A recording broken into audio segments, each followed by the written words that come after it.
Exagerar virou regra. É rodízio de pizza, de carnes, de massas, muito molho e tudo com muito sal. Lembra do saquinho de pipocas? Virou um balde. Com o tempo, as garrafinhas de refrigerante também cresceram. Os sanduíches ganharam novos andares. Uma perigosa engenharia gastronômica. Estamos no centro de São Paulo, em frente a um dos prédios mais altos da cidade, o Edifício Itália. Quando ele foi inaugurado em 1965, o Brasil lutava contra a desnutrição. De lá para cá, a situação mudou de uma forma surpreendente. Hoje, o principal problema de São Paulo e de outras cidades brasileiras é a obesidade e suas consequências. O exagero na alimentação tem um preço. Doenças que antigamente atingiam idosos, hoje viraram epidemia e estão entre adolescentes e até crianças. Duas dessas doenças costumam caminhar juntas: hipertensão e diabetes. Os números impressionam.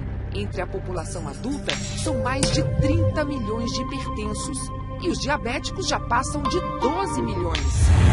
Em muitos casos, o chamado mau colesterol fica elevado, um distúrbio perigoso e de nome comprido, hipercolesterolemia.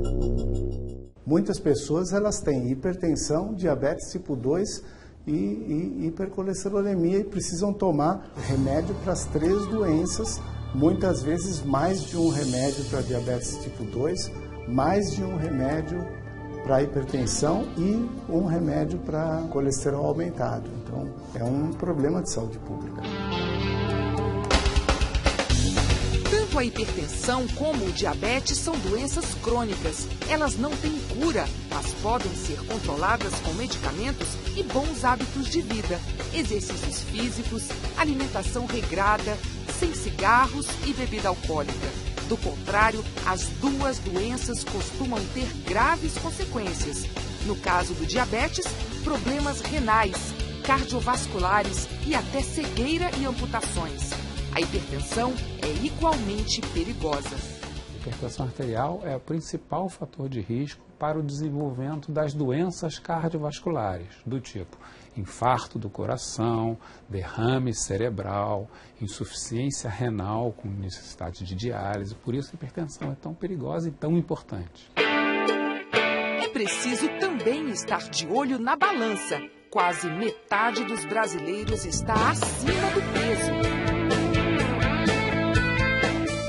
O mais recente levantamento do Ministério da Saúde mostra que o número de pessoas com excesso de peso aumentou muito nos últimos anos, de 42,7% em 2006 para 48,5% em 2011. Fernando Tomé é vendedor, Jurandir, engenheiro. Os dois moram em São Paulo há muitos anos. Não se conhecem, mas têm pelo menos uma coisa em comum. Já numa idade madura, eles decidiram cuidar da saúde para valer. Fernando descobriu que tem diabetes há 8 anos. Diz que nunca levou o diagnóstico a sério. Recentemente decidiu mudar hábitos de vida e aprendeu a manter a doença sob controle.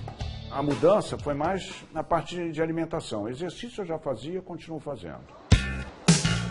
Jurandir acaba de descobrir que está com pressão alta. Foi por acaso neste evento que a Sociedade Brasileira de Hipertensão organiza pelo menos uma vez por ano na Avenida Paulista. A enfermeira viu logo que havia uma alteração. Ele não esperava e ficou surpreso com o resultado do exame. Seu Jurandir, olha, nós acabamos de medir a pressão do senhor, medimos 3 vezes e nas 3 vezes a pressão do senhor deu alta, deu acima de 14 por 9. O senhor imaginava que o senhor pudesse sofrer de hipertensão? Não, porque a última check-up que eu fiz fazem 2 anos, a pressão estava normal, 2 anos atrás.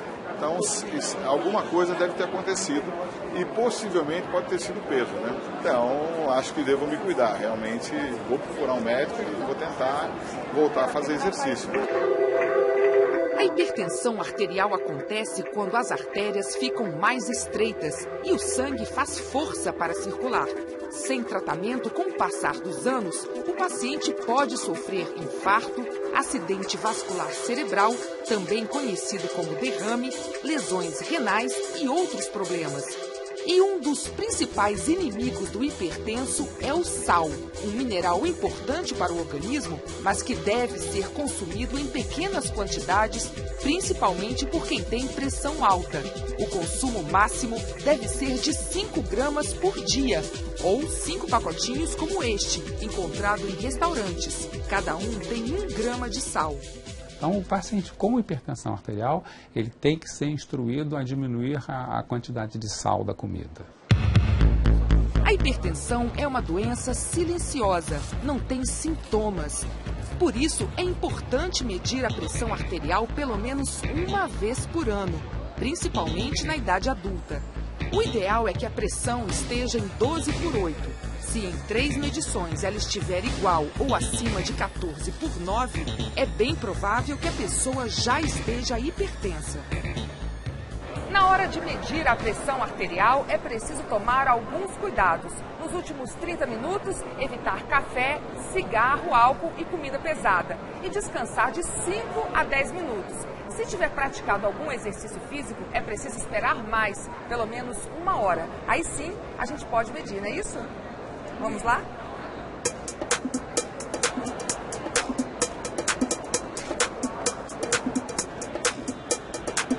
E aí, quanto deu? Olha, a sua pressão deu 12,5 por 8,5. Sua pressão está normal. Se o indivíduo tem um hábito de vida saudável, se ele tem um peso ideal, se ele ingere menos sal, se ele não fuma, quer dizer, esse indivíduo tem menos chance de se tornar um hipertenso.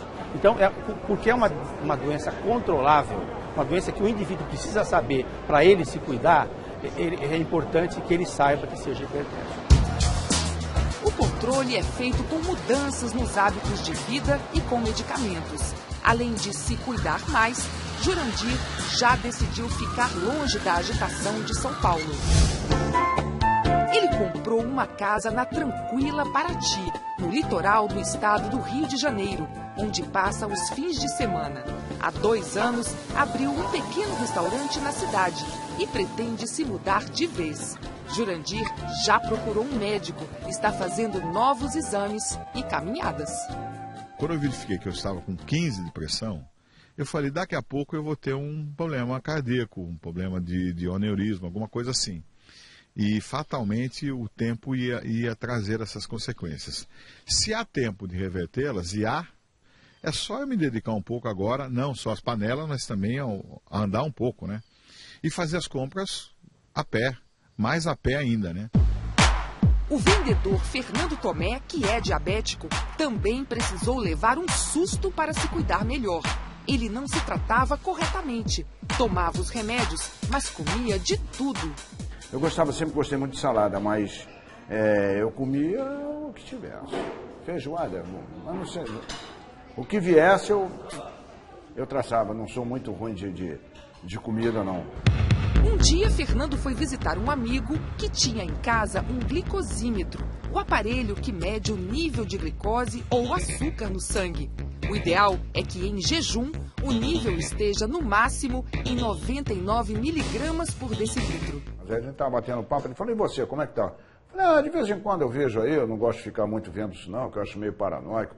Ele falou, então vamos ver quanto tá. 402. Quase caí para trás. Eu falei, meu Deus do céu. Existem 2 tipos de diabetes. O tipo 1 costuma se manifestar na infância ou adolescência. Nesse caso, o pâncreas para de produzir insulina, o hormônio que permite a transformação da glicose em energia. Já o diabetes tipo 2 costuma surgir na faixa dos 40 anos de idade. Está muito ligado à alimentação inadequada, ao sedentarismo e à obesidade. A doença vai se instalando aos poucos. Durante anos, o pâncreas passa a produzir cada vez mais insulina. Mas chega um momento em que ele já não consegue manter essa alta produção. E à medida que o nível de insulina vai baixando, a taxa de glicose começa a subir, levando ao diabetes. Muito antes do aparecimento do diabetes tipo 2 e do aparecimento da hipertensão arterial, a pessoa já pode, melhorando os hábitos de vida, prevenir o aparecimento dessas doenças. Ela pode, já aumentando a atividade física e melhorando a sua alimentação, reduzindo a quantidade de gorduras, reduzindo a quantidade de açúcar na alimentação, que são medidas simples que ela pode implementar no seu dia a dia, fritar menos os alimentos e adoçar menos os líquidos, principalmente. Foi exatamente isso que Fernando fez.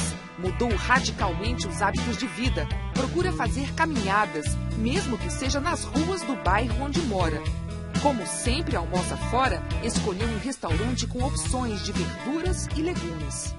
Tem um problema também, que é a relativa quantidade, né? Você não pode comer arroz, então você tem que pôr pouco arroz. Você pode comer banana, por exemplo? Pode, mas não pode comer uma dúzia. Em cima disso, exercício. Não tem perdão. Exercício a gente não pode deixar de fazer. A prática de exercícios é uma arma importantíssima para controlar essas doenças. E esse pessoal aqui sabe disso. Pelo menos 3 vezes por semana, eles começam o dia assim, aquecendo, alongando, esticando. E eu vou aproveitar também. Isso, vamos trocar para o outro lado? Lado esquerdo agora, pessoal. Isso, braço em cima da cabeça. Tá bonito. Quando se fala em fazer exercício, muita gente pensa logo numa academia de ginástica.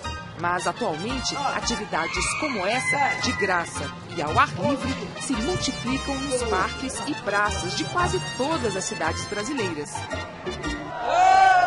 O projeto Exercício e Coração é mantido pela Escola de Educação Física e Esporte da Universidade de São Paulo. As aulas de alongamento começaram no ano 2000, no Parque da Água Branca, na capital paulista. Primeiro, os alunos são avaliados fisicamente e, se preciso, orientados a procurar um médico. 135 por 60, Sr. Emerson. Está com valores bons de pressão arterial, ok? Ainda dentro dos limites saudáveis. O objetivo do projeto é estimular a prática de atividades físicas, fazer com que os alunos, depois das primeiras aulas, passem a se exercitar por conta própria. A professora de Educação Física, Cláudia Forjás, é a coordenadora do projeto. Nós tivemos casos de várias pessoas que melhoram consideravelmente, né? Quer dizer, as pessoas se sentem melhor, a glicemia delas diminui, a pressão arterial delas diminui, né? Então nós temos vários casos assim. Como Dona Anísia Silva, 70 anos. Ela é hipertensa e diabética, mas em 1 ano e 4 meses, a pressão arterial dela caiu de 16/8 para 13/7.